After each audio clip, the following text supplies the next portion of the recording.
It's that time again. It's time for another Saturday night special where we talk about everything rockhounding related. I have had a fabulous past couple of weeks, everybody. A bunch of fun stuff has been going on. Lots and lots of trips. And I'd like to share with you a couple of fun things tonight. I did a little bit of identification work for somebody, and we're talking about these guys right here. Look at that. Isn't that a pretty rock? Okay, so these were sent in to do a little bit of identification work on, and they're all from the same kind of general place. I'll keep it just like that. They're all from the general place, and I did take a lovely photo under the microscope, and you can very clearly see in these that what we have here, I mean, it's fluorite. It is a mass of fluorite, and there's just like a million tiny, ultra tiny little, mostly cubes of fluorite. So that's always cool. I love being able to get in some small specimens, be able to help somebody else in identification work. This individual was actually concerned with maybe, like, you know, are these like a toxic rock? And they're not. I mean, I guess everything is toxic, like, you know, if you grind it up and inhale it, or something like that. But like the handling of fluorite, calcites, things like that, totally fine. And now I have some very beautiful and purple rocks in the collection. So that's very cool, very cool. It was, it's got to be at least 10 years ago, right? So maybe 10 years ago, I was like, I saw maybe an article somewhere about the future of 3D printing. It's going to be the next microwave.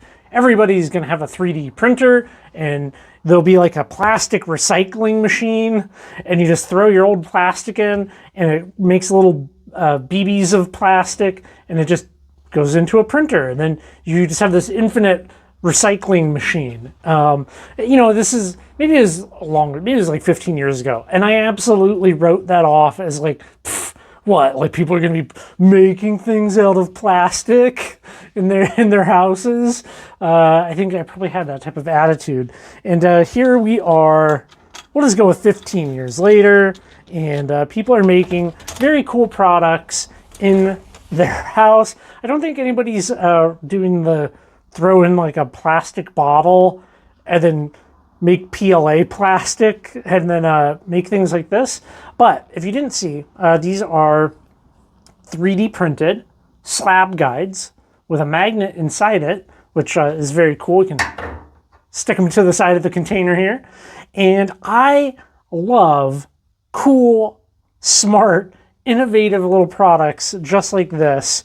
It's just one of those things where you see it and you're like, I can't believe I didn't think of it. It's just, I wish more people involved in the world of lapidary were kind of starting these like little cottage industry businesses. So very cool. If you didn't see that video, I would suggest you go check that out. It does kind of bring up the bigger topic, though, of 3D printing, which is a topic I know very little about. But in the past year or so, I've started to learn more about the subject. Seeing things like this, seeing the types of machines that Mike's printing, I really feel like going forward, we're going to start to see more cool little products 3D printed, and I couldn't be more excited. I couldn't be more excited to see little guys give the big guys in the world of lapidary a run for their money, as everybody should. Everybody should be trying to step stuff up and improve. The more I talk to people about 3D printing, though, the more it seems really obtainable, you know, especially Mike. So very interesting to see something like that happen. Wow. Those guys sitting back here, right? These zeolites that I picked up, Beach Creek, beautiful stuff. That Corey out there. The Thompsonite balls are probably some of the more pretty ones. It's not going to show here, but we'll put in a photo right here. And they are very beautiful little specimens. One thing that inevitably comes up when talking about zeolites or just any of these types of locations that we go to is how little material we actually collect. And I don't really agree. I think we collect an adequate amount of material. You know, I learned real quick that what makes me happy is not bins and bins of stuff. I want to have a nice curated display, a collection that I can go find things in, you know, and enjoy them that way. Everybody gets to make their own path in this thing, you know. That's one of the big benefits to the world of rocks and minerals is there's no wrong way to really do it, you know. Everybody kind of has their own path to follow, their own path.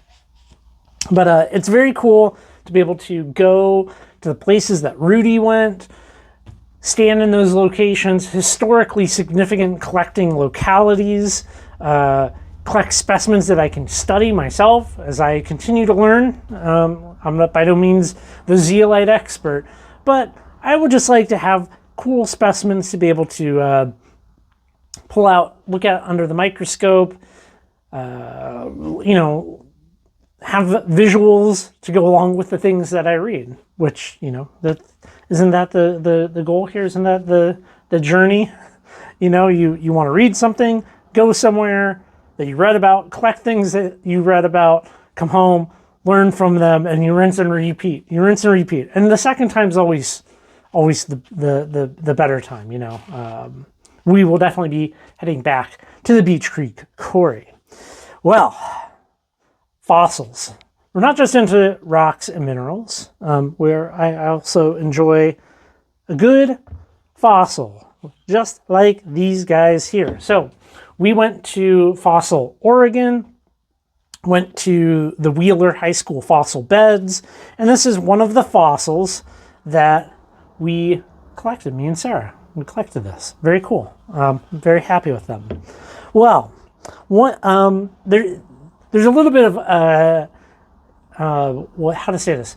There's the timeline, the timeline in which videos get produced and then edited and then uploaded and then air. It's a little out of sync slightly. So there's this like period of time where we had already gone to the Wheeler fossil beds, and then several weeks later we were back going through fossil, and we went to the Oregon Paleolands Institute.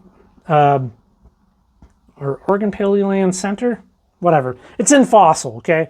It's like the museum visitor place there, and I have a trip report up on it. It's very, very cool.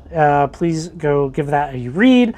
Well, one of the things they talked about with these fossils was spraying them with this stuff, okay, to protect the fossils. And now, mixed feelings on this. So let's think about the reason why you would want fossils. Well, how to say this? Well, I mean, a personal kind of collecting standpoint, from a amateur like myself, or maybe a scientific, whatever. Generally speaking, the coating of fossils is not the best thing to do. You know.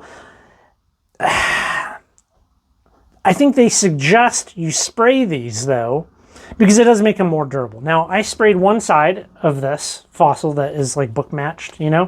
I sprayed one side, and that side was this side right here. So this has a spray coating of that spar urethane, and this side does not. And you can see that the one that got sprayed is a little bit darker. And yeah, that's basically the main difference here. One is darker. Now, I think the reason they suggest that is because the Wheeler beds often get visited by people that are not fossil people, or maybe don't have the best means of storage. I think if this is in a glass case, not in direct sunlight, in a climate-controlled house, and it doesn't get handled, this one here, right, that's what I'm talking about, will be totally, totally fine. Now, I also know that most people that go to those fossil beds don't have that kind of ability to protect and store. So I'm wondering if that's why they suggest it. Over on the community tab, I will put up a poll and see which one looks better. Is it better to have the light one or the dark one? I'm going to have a poll over there. Go vote, please. Let me know what your thoughts are on this. Yeah, I don't know. I lean towards not. If you have the means of storing.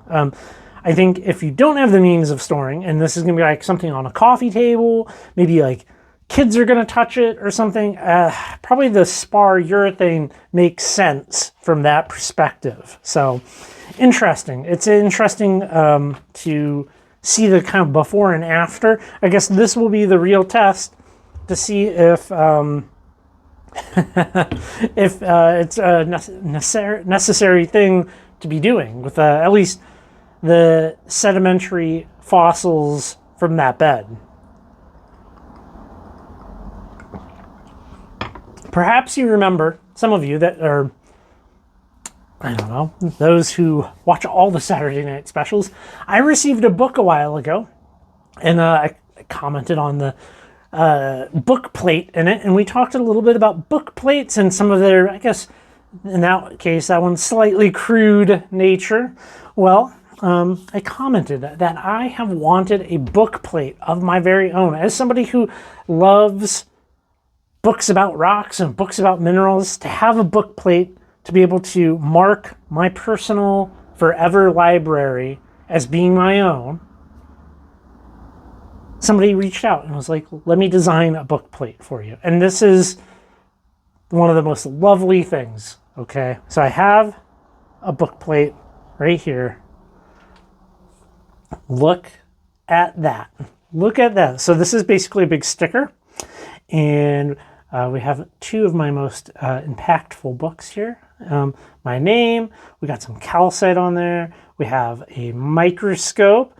There's me and Sarah and our dog going out on an adventure to collect. And well, the two books that have been most impactful for me would be this book on mineralogy. Mineralogy for Amateurs. This is an amazing book that has been very impactful. And then, of course, Zeolites of the World. So these books will forever be in my collection, and they will forever be marked with my own custom bookplate, which I didn't think that was going to happen. Now, the person that designed this for me, we worked together on it, and her name is lisawenham, and I will put her information down below. I was very pleased working with her. Let me see, I gotta line this up just right. Only one shot, right?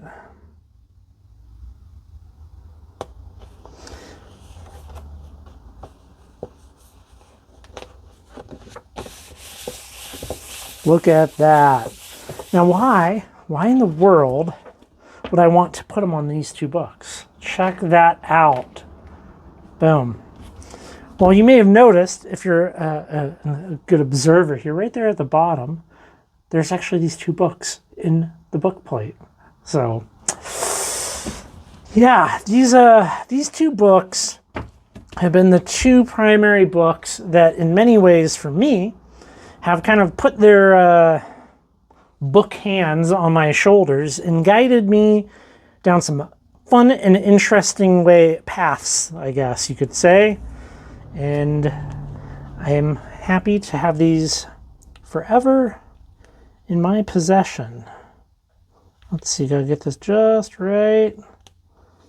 There we go.